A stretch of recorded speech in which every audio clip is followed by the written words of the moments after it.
Hace unas semanas, Juan Ramón Rayo y Rubén Gisbert tuvieron un debate en directo en el canal de Un Tío Blanco-Hetero. El debate giró en torno a la cuestión de la libertad individual y la libertad colectiva. Evidentemente, para quienes conozcáis a estos pensadores, Juan Ramón Rayo se posicionaba en una defensa férrea de la libertad individual frente a la colectiva y Rubén Gisbert lo contrario. Evidentemente,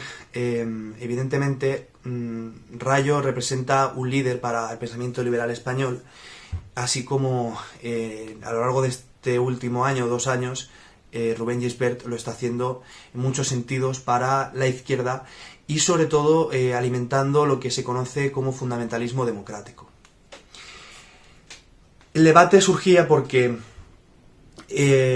Rayo defiende que existen unos derechos naturales inalienables que no pueden ser decididos por la mayoría, frente a Rubén Gisbert, que considera que, aunque es naturalista también y considera que hay unos derechos inherentes, considera que la mayoría siempre va a elegir el bien para su conjunto y que, de alguna forma, el propio procedimiento de una democracia radical legitima cualquier decisión que se tome.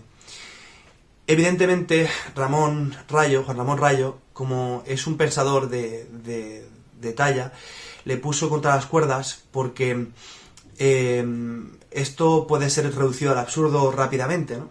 Y efectivamente, algo que sea injusto, desde una perspectiva lógica, no puede ser aprobado por el simple hecho de ser soportado por la mayoría. El ejemplo que puso fue la esclavitud en Estados Unidos, cuando evidentemente la población negra representaba un porcentaje mucho menor al de la población blanca, y había una aquiescencia de la mayoría, una aprobación en silencio, ¿no?, tácita, de la esclavitud como actividad. De hecho, Estados Unidos se desarrolla en gran parte, durante su primer siglo, debido al uso de la mano de obra esclava y la colonización del oeste de Norteamérica. En este caso, en un primer momento lo que era España, lo que era el Imperio Español, y posteriormente lo que fue México, ¿no?, que perdió el 60% de su superficie nacional. En este caso, Gisbert, claro, decía que este ejemplo no era válido porque no había, en ese momento no estaba operando el sistema que él propone, y estaba diciendo que y él argumentaba que en una democracia plena, ¿no?, con todas las características que él considera, esto no sucedería nunca porque la mayoría siempre miraría por el bien común. Lo cual a Juan Ramón Rayo no le importaba, porque Juan Ramón Rayo lo que estaba incidiendo es que nadie tiene el derecho a ser privado de sus bienes, por ejemplo, por el hecho de que lo decida la mayoría. Bueno, yo no estoy ni en una posición ni en otra, y ahora voy a explicar el porqué, y también dando argumentos a favor y en contra de cada uno de sus posicionamientos. Y sobre todo voy a introducir el tema de la naturaleza, que es fundamental, porque yo pienso que la naturaleza es el límite, ¿no? El límite, desde una visión materialista, a cualquier forma de postulado ideológico en este sentido, ¿no? Y también vamos a discutir el tema de los derechos naturales, tal y como se entiende en teoría del derecho, y de alguna forma cómo lo han empleado estos dos pensadores. Bueno, se podría decir, efectivamente, que el ser humano es un animal, pero ya desde la antigüedad clásica se habla de él en términos del animal cultural, ¿no? Aristóteles llamó al ser humano zoon politikon, refiriéndose a él como el animal político, el animal que vive en la polis. Se consideraba que los seres humanos, según el mito de Prometeo, ¿no?, habían sido privados de todas las atribuciones físicas poderosas, ¿no? Por ejemplo, los leones tenían garras, ¿no?, los lobos tenían unas mandíbulas poderosas, pero el ser humano estaba desprovisto de un cuerpo dotado de armas naturales, ¿no? Entonces, Prometeo, en este reparto, en el que el ser humano había salido escaldado, no había recibido ningún arma poderosa biológica, pues robó el fuego de la política a los dioses y permitió que los seres humanos se organizasen en estructuras sociales que los hacían más poderosos frente al resto de los animales. Muy curioso porque pueden hacerse muchas alegorías aquí, muchas metáforas, ¿no? De cómo los antiguos ya intuyen la gran importancia que tiene el fuego, ¿no? En la evolución del ser humano. El fuego ha sido fundamental, de hecho, se habla de... es el Homo ergaster, ¿verdad? Creo, ¿no? Creo recordar que sí. Como el primero que usa el fuego y como un paso sustancial, ¿no? Tan importante casi diríamos como en el proceso de evolución como el propio desarrollo de los pulgares oponibles, ¿no? Entonces, el ser humano, ya desde los clásicos, es considerado el animal que posee la política, que posee la cultura. Esto ha sido desmentido en gran parte recientemente porque se han podido comprobar que los animales también poseen cultura, ¿no? Que la cultura no es sino una parte de la biología. Afirmar lo contrario sería afirmar la existencia de un mundo metafísico, ¿no? De un mundo espiritual, y nadie ha logrado derrocar el espíritu como hipótesis a estas alturas. Yo no digo que no sea posible, pero desde luego, esto no es algo que esté a nuestro alcance y nosotros vamos a sostener una visión naturalista o materialista del asunto, ¿no? Los investigadores, en este caso materialistas, dentro del mundo científico específicamente, desde hace bastantes décadas ya, han planteado la cultura como una traducción de la biología, ¿no? Como decía antes, los animales tienen cultura. Si tú a un grupo de elefantes, los elefantes se organizan en estructuras sociales matriarcales, donde las hembras más viejas son las que conocen las rutas migratorias y saben cuándo moverse y cómo tienen que moverse, ¿no? De forma estacional para llegar a las zonas de pastos. Esto es muy conocido en el caso de la región del Mara, ¿no? Los elefantes, como ejemplo, que son un animal cultural, si son privados de los depositarios de la cultura, de la tradición, en este caso las hembras, las matriarcas, ¿no? Viejas, dejan de conocer sus rutas migratorias y se extinguen. O sea, un grupo de elefantes aprende sus migraciones no de forma instintiva, sino de forma hereditaria. Son las viejas matriarcas las que enseñan al resto de los integrantes de la manada cuáles son las rutas, cuál es el momento y dónde tienen que ir. Esto ha sucedido con un montón de especies, como por ejemplo el bisonte europeo, que en su reintroducción, pues los investigadores se dieron cuenta de que no sabían desplazarse estacionalmente porque no tenían una tradición, la habían perdido al haberse extinguido en libertad y haber vivido en cautividad durante un periodo de tiempo. Habían olvidado sus tradiciones y una vez liberados ya no sabían migrar como lo hicieron antaño.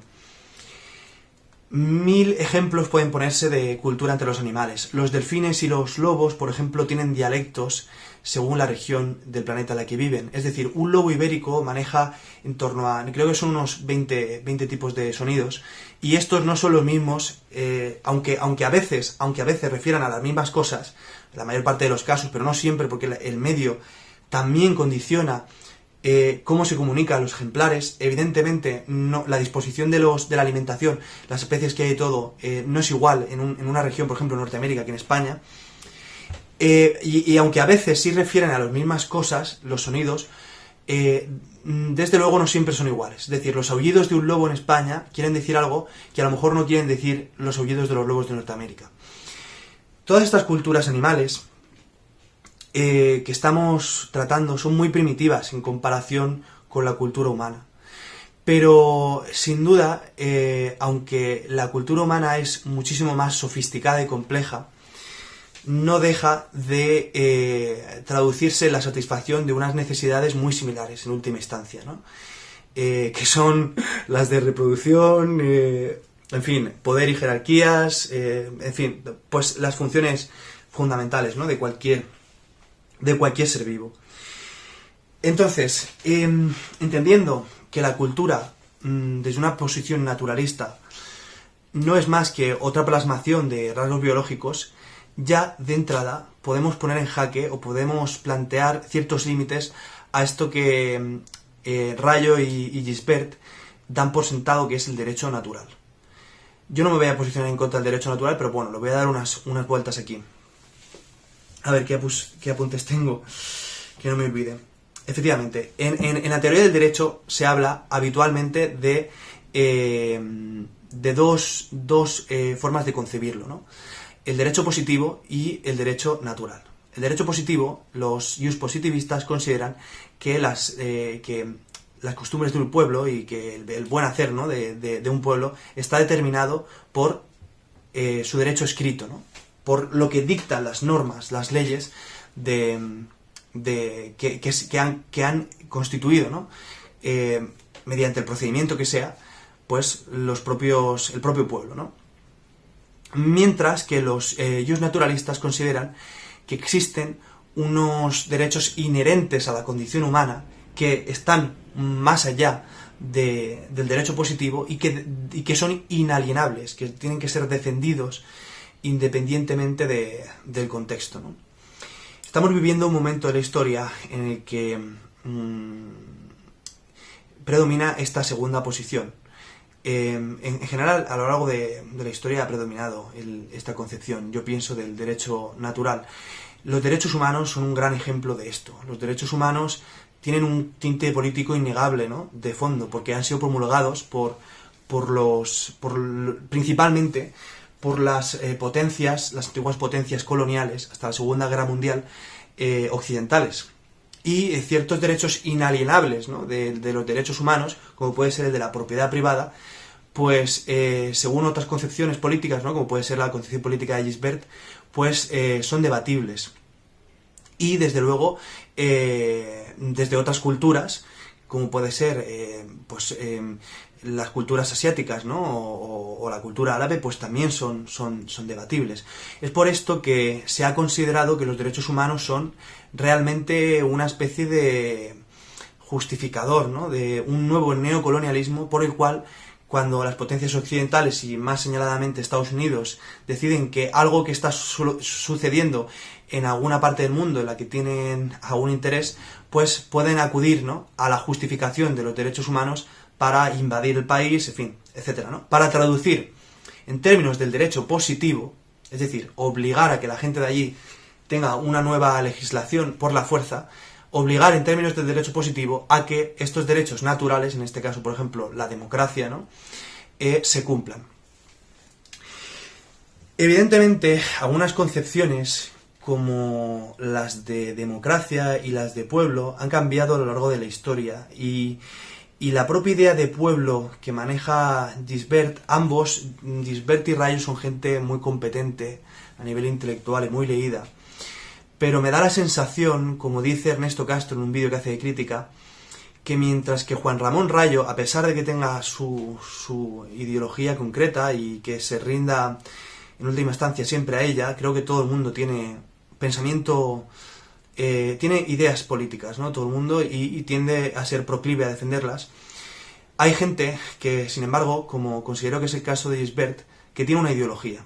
Él dice que no, él dice que realmente lo que propone es un racionalismo práctico absoluto, ¿no?, que todo lo que dice está basado en una lógica, pues eso, ¿no?, innegable. Pero es que cualquier forma de pensamiento ideológico emplea la lógica para su argumentación. No vas a encontrar ningún pensamiento ideológico secular que no sea religioso que en última instancia, por lo menos no en el pensamiento, por lo menos no de forma abierta y natural, se alegue como irracional, ¿no?, o místico. Eso no sucede, por lo menos no en Occidente.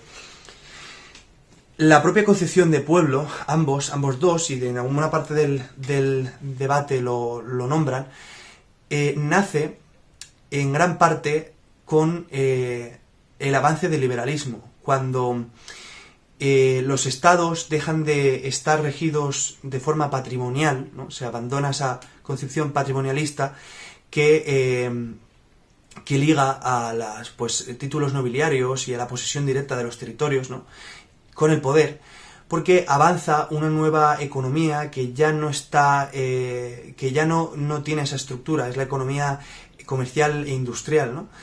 En la que para mantener, diríamos, las fronteras de los estados es necesario crear el concepto de pueblo, y se hace en base a, pues, señales identitarias, ¿no? Como puede ser el lenguaje, o, en fin, las tradiciones, etc. Evidentemente, aunque las personas tengan una tradición común compartida y tengan un lenguaje común, pues cada uno, como se suele decir, es de su padre y de su madre. Aunque conocemos esta famosa frase de que la cultura nos habita aunque no la comprendamos, siempre hay un resquicio, ¿no? Y sobre todo en el desarrollo y la madurez intelectual de la persona, para sortear la cultura, mirar desde fuera, ¿no? Y poder plantear de una forma racional si lo que le ha enseñado su tradición tiene sentido o no. Ahí es donde entra, diríamos, la negación de un relativismo cultural y la asunción de que, como sostiene Rayo en el debate, hay cosas que no son justificables simplemente por el contexto histórico. Es decir, que en el siglo XVI e incluso en el siglo XVIII-XIX, comienzos del XIX, en ciertos países occidentales, y sigue sucediendo en el mundo hoy esto, ¿no? La mano de obra infantil y hasta la extenuación, no hablamos de, evidentemente, incluso yo podría hablar de mis abuelos han sido infantes agricultores, ¿no? Aunque esto fuera normal, no significa que esté bien, ¿no? Entonces no se puede caer en un relativismo extremo, ¿no? Como parece ser que cae Gispert en algún sentido, ¿no? Justificando, ¿no? Que, por ejemplo, en Estados Unidos había esclavitud y que los negros eran considerados animales porque, bueno, en aquel momento era normal. Pues oye, no hay que caer en este relativismo, ¿no? Extremo, ¿no? Pero tampoco hay que desestimar, por supuesto, el contexto histórico, porque evidentemente las sociedades humanas han de ser juzgadas de forma relacional y comparativa, no de forma absoluta. Es decir, tú no puedes juzgar al Imperio Romano en base a los valores de los derechos humanos actuales, ¿no? Eso no tendría ningún sentido, ¿no? Aunque, bueno, hay mucha relación entre la cristianización del Imperio Romano y los derechos humanos actuales, que en última instancia casi todos ellos son una secularización del pensamiento cristiano. Una secularización significa una conversión al ateísmo de los principios de, pues, una religión, en este caso la cristiana. Entonces, bueno, en este debate entre el derecho colectivo y el derecho individual, ambos han adoptado, como decía, postulados propios del derecho natural. Pero en el derecho, curiosamente, se suele hacer una división en diferentes generaciones de derechos, diríamos, de la llegada de ciertos derechos. Se suele hablar de derechos de primera generación, de segunda generación y de tercera generación, ¿no? Creo recordar que esto es así. En primera generación se habla de los derechos básicos, ¿no? Diríamos, por ejemplo, los relativos a condiciones laborales, horarios, derechos de propiedad, de vivienda, etcétera, ¿no? En la segunda generación suele hablarse de derechos más relativos al bienestar, ¿no? de las personas. Por ejemplo, creo recordar, como vacaciones, bienestar social, ¿no? Diríamos que el aseguramiento, ¿no? de ciertas prestaciones públicas, ¿no? Sanidad, en fin, lo que consideraríamos hoy básico, ¿no? de cualquier sociedad desarrollada. Y en la tercera generación se incluyen derechos más recientes, ¿no? Como puede ser los derechos medioambientales, ¿no? El derecho a un medio ambiente limpio y todo este tipo de cosas. Creo que también se incluyen aquí derechos como los digitales y todo este tipo de cosas, ¿no? El derecho de la privacidad y todo esto. Hace muchos años que no lo estudio. Yo estudié casi un año de políticas en la Universidad de Distancia y algo de eso ha quedado, ¿no? El tema es que es muy curioso que la cronología haya sido lo que haya determinado esta categoría, ¿no? de estas clasificaciones del derecho, porque si lo pensamos bien, los derechos que llaman de tercera generación, en este caso un medio ambiente sano y en general un medio ambiente limpio, etcétera, estos derechos son los que en última instancia facultan a todos los demás. Es decir, aunque pensemos que podemos hacer con la naturaleza lo que queramos, porque nos hemos constituido como un dios menor, ¿no?, que transforma el medio a su antojo, esto no es así. La naturaleza es un sistema muy complejo y todo lo que hagamos va a tener un reverso. Y es que en última instancia las leyes naturales no pueden ser derogadas.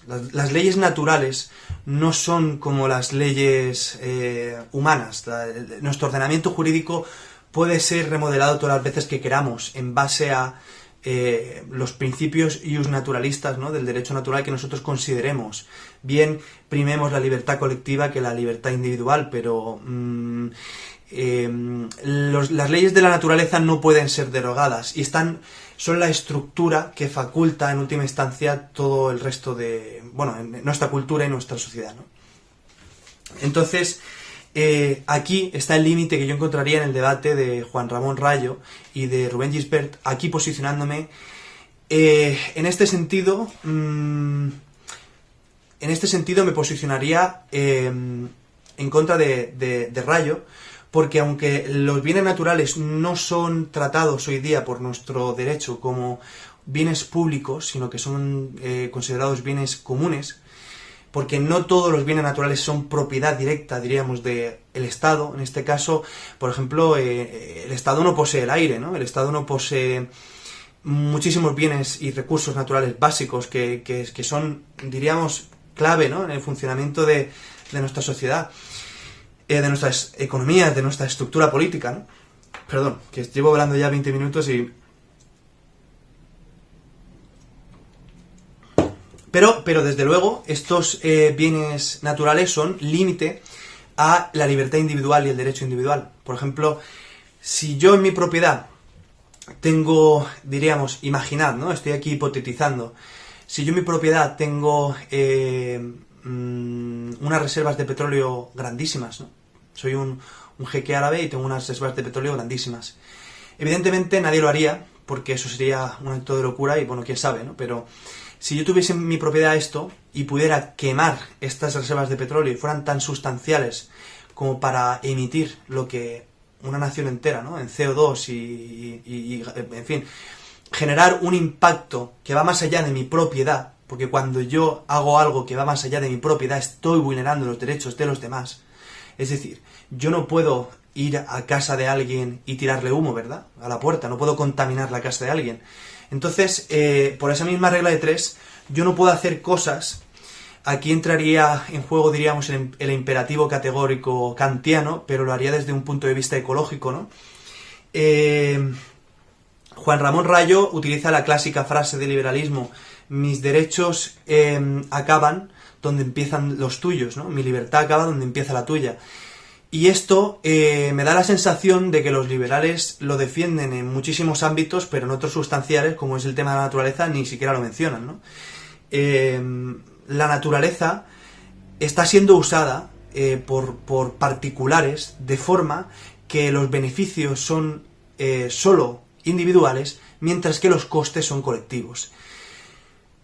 Yo no puedo, por ser, imagínate, ¿no?, poseedor de una fuerza nuclear, utilizarla, ¿no?, a mi antojo. Aquí se ve clarísimamente. Eso no tiene sentido, eso no puede ser así. Las leyes naturales y los bienes naturales deben de ser el límite que en muchos sentidos pues permitan el juego de la libertad individual. No puede permitirse que alguien, por ponernos un ejemplo, ¿no?, si yo soy multimillonario y quiero tener, yo qué sé, quiero tener 1000 coches o 1 millón de coches, el impacto ecológico que yo estoy produciendo por la adquisición de 1000 coches, porque estoy favoreciendo la producción de estos 1000 coches, debería de ser sancionado, ¿no?, de alguna forma. Esta persona tiene que retribuir de alguna forma el daño que está causando al conjunto. Vivimos en un momento en el que somos 7.800 millones de seres humanos en la Tierra, se estima que hoy hay más humanos vivos que la suma de todos los seres humanos que hayan vivido en la historia de la humanidad, porque la población funciona de forma aritmética, el crecimiento poblacional, y no se multiplica, se multiplica exponencialmente, ¿no? Entonces, mientras que a la humanidad le costó muchísimo llegar a los 1.000 millones de seres humanos, a partir de alcanzar esta cifra, se ha multiplicado, bueno, eso, como decíamos, exponencialmente y de forma descontrolada, ¿no? Entonces, si somos 7.800 millones de seres humanos, se estima que para el 2050 vamos a ser 9.000 millones. Evidentemente, esto nos habla de que hay que marcar unos límites, ¿no?, a lo que pueden hacer los poderosos en detrimento de los demás. La naturaleza es el caso en el que con mayor claridad se ve. Y voy a poner un ejemplo ahora que va a rebatir la visión de Rubén Gisbert. Porque si nosotros, por poner un ejemplo, y ha sucedido mucho, yo soy valenciano, soy, como Rubén Gisbert, soy alicantino, y aquí, por ejemplo, la gente, y lo estamos viendo ahora en otra región que voy a poner de ejemplo, la gente ha preferido no conservar cierto patrimonio natural en favor de la construcción y la especulación urbanística, ¿no? Han considerado que era más importante un tipo de desarrollo económico, que en este caso a largo plazo ha sido muy dañino también para la sociedad, como es la terciarización, ¿no? El sol y playa, ¿no? El turismo de sol y playa. Y han destrozado bienes naturales, bueno, que en cualquier otro contexto, sobre todo hoy, pues serían irrenunciables, ¿no?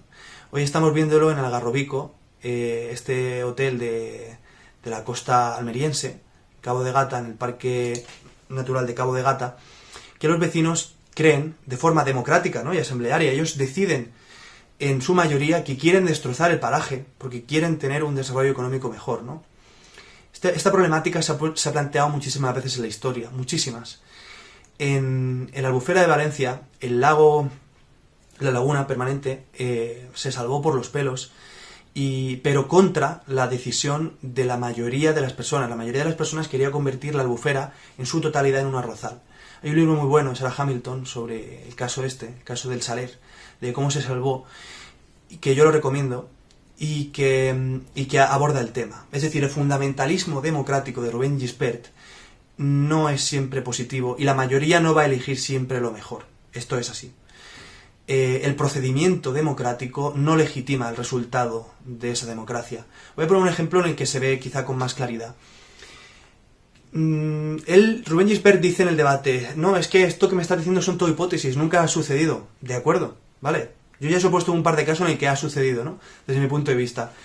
Y de hecho, en los casos donde se han salvado los espacios naturales, como en Doñana, ha sido una imposición desde arriba, ¿no?, de las aristocracias, círculos científicos prestigiosos, círculos de cazadores, etc. Y esto también está en el libro de Sarah Hamilton y en muchos otros textos, y lo podéis buscar, incluido en mi trabajo fin de máster.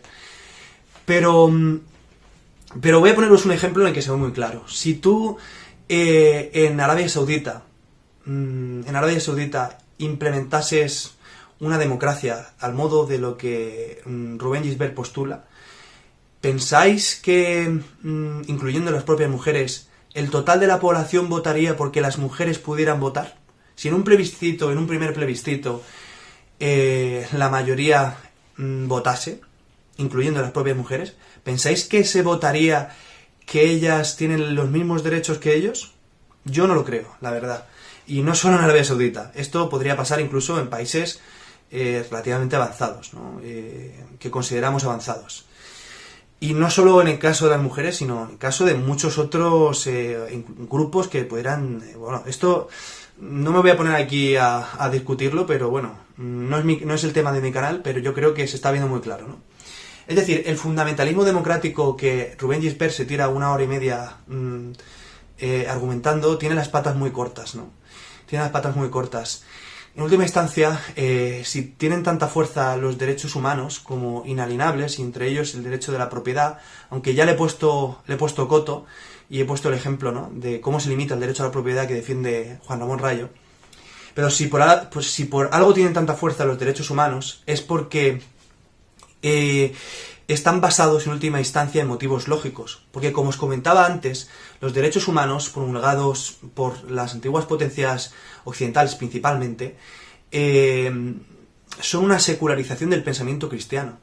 Y el pensamiento cristiano es el pensamiento posiblemente más poderoso de la historia de la humanidad.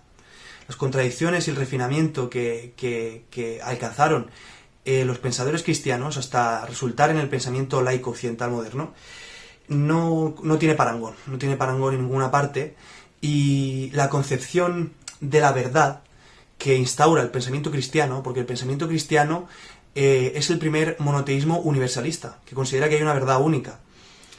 Y en esa búsqueda de la verdad única, la lógica occidental, que desde luego recoge el pensamiento de los griegos, ¿no? Y eso lo sabemos de sobra, ¿no? Como los cristianos son unos grandes interpretadores de Platón y de Aristóteles, etc. La lógica occidental, en esa búsqueda de la verdad, que ha sido facultada por el cristianismo y que ha empleado una filosofía griega que también es la más significativa de su momento y es fundamental para entender el desarrollo de la humanidad y de la historia, pues ha llegado a un derecho natural que está basado en principios muy sólidos, como puede ser el imperativo categórico kantiano, que son relativos al momento, porque como ya os digo, el imperativo categórico kantiano hoy día, con las condiciones ecológicas actuales, podría reformularse y establecer como límite lo que os he dicho antes, es decir, si el imperativo categórico dice que todos aquellos actos que no son universalizables son reprobables moralmente, es decir, tú no puedes practicar algo que no es universalizable porque eso sería impracticable. Si a mí me apetece ponerme a tirar un bidón de gasolina en el mar, en términos ecológicos absolutos no le va a pasar nada a la Tierra si yo tiro un bidón de gasolina al mar. Ahora, si los 7.800 millones de seres humanos que somos en la Tierra tiramos un bidón de gasolina al mar, pues las repercusiones que van a haber son drásticas, dramáticas. Por lo tanto, por esta lógica, ese comportamiento es irrealizable. Eso no puede ser defendido desde ningún punto de vista, ¿no? El imperativo categórico kantiano es una máxima que fundamenta en gran parte nuestro derecho natural y desde luego los derechos humanos, ¿no? Que fundamentan en gran parte nuestro ordenamiento jurídico y, en fin, el derecho de todas las democracias occidentales, por lo menos en el discurso. Y está basado en estas lógicas, pero que estas lógicas son relacionales a su tiempo e interpretables. Como os decía, el problema ecológico no se podría plantear en estos términos hace 2 siglos, ¿no? Cuando la población humana era de 3.000 millones de habitantes y no de 7.800 millones, ¿no? Este problema surge hoy. Y en ningún momento veo yo que ninguno de los dos lo haya planteado. Yo simplemente sí me voy a posicionar a favor de Rayo, en el sentido de que hay unos derechos inalienables, pero que entre ellos está el de la naturaleza, el de asegurar que los ciclos naturales y las leyes de la naturaleza funcionen de forma previsible, ¿no? Que no estemos jugando con ellas. Y dentro de eso se incluye la conservación, porque evidentemente hay que conservar las comunidades biológicas para que todos esos ciclos sean previsibles, claro. Pero me voy a considerar radicalmente en contra de la posición de Rubén Gisbert, que parece, como dice Ernesto Castro en su vídeo, un propagandista de Trevijano, ¿no? En este sentido, porque es un fundamentalista democrático al máximo, ¿no? Y defiende que el procedimiento, esto se llama procedimentalismo en filosofía, es decir, considerar que el procedimiento legitima el propio resultado de la democracia. Considera que el procedimiento legitima cualquier cosa, y como ya os he puesto varios ejemplos, no es así. La destrucción de la naturaleza no puede ser determinada por plebiscito. Derechos como el de la igualdad entre sexos, ¿no? De género, ya no sé cómo decirlo porque el debate es extenso y lo vamos a hablar en otro vídeo. Tampoco es decidible democráticamente, sino que esto es la base, ¿no? Esto es la base para cualquier sociedad desarrollada, y otras tantas cosas, ¿no? Además de que, por supuesto, las masas son ignorantes. Esto es así. Yo no me considero aquí ni nadie para determinar la sabiduría o la ignorancia de la gente, pero desde luego yo desconozco cómo funciona. Yo soy ignorante en muchos sentidos, ¿no? Por ejemplo, en esta pandemia he sido muy ignorante a la hora de de entender muchas cosas, ¿no?, de la biología y del desarrollo de los virus. Por lo tanto, yo delego en expertos epistémicos en esta materia mi decisión.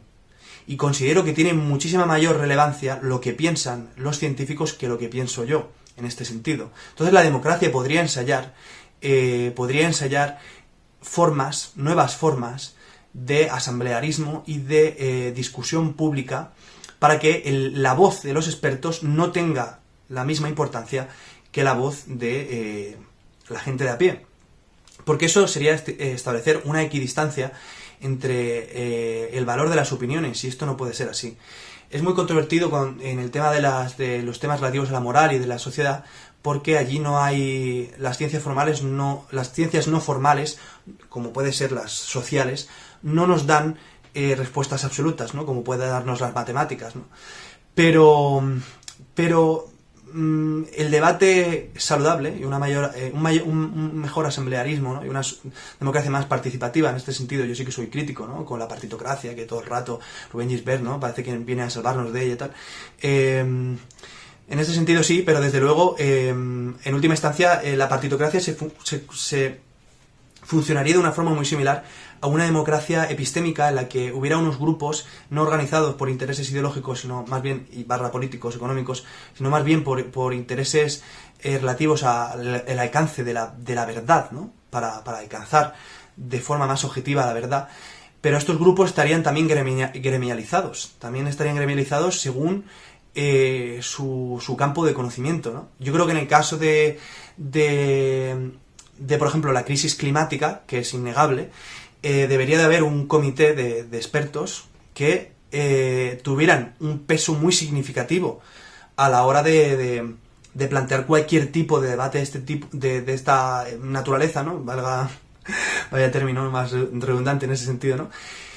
Y que desde luego su opinión no contase lo mismo que, no sé, un negacionista de cambio climático, aunque un negacionista de cambio climático que sea científico y que se apoye en argumentos científicos tiene que tener espacio en el debate, pero desde luego no, pues no sé, el primer cuñado de turno que diga que cuando él era pequeño en invierno también hacía mucho calor, ¿no? Este tipo de argumentos que se escuchan, ¿no?, en sobremesa, que a uno le ponen de los nervios, ¿no? Entonces, bueno, hasta aquí todo. Espero que os haya gustado el vídeo, espero que hayáis tenido una mejor visión de las cosas. Os recomiendo, por curiosidad, que veáis el debate de Rayo y de Gisbert, también si queréis ver la crítica que hace Ernesto Castro. Y sobre todo, recordad esto, ¿no?, que las leyes naturales no son derogables, ¿no?, y que el límite a cualquier tipo de libertad, sea individual que colectiva, pasa primero por el conocimiento de estas leyes. Así que, bueno, muchísimas gracias por escuchar. Si habéis llegado hasta aquí, llevo ya casi 40 minutos y nos vemos en el siguiente vídeo.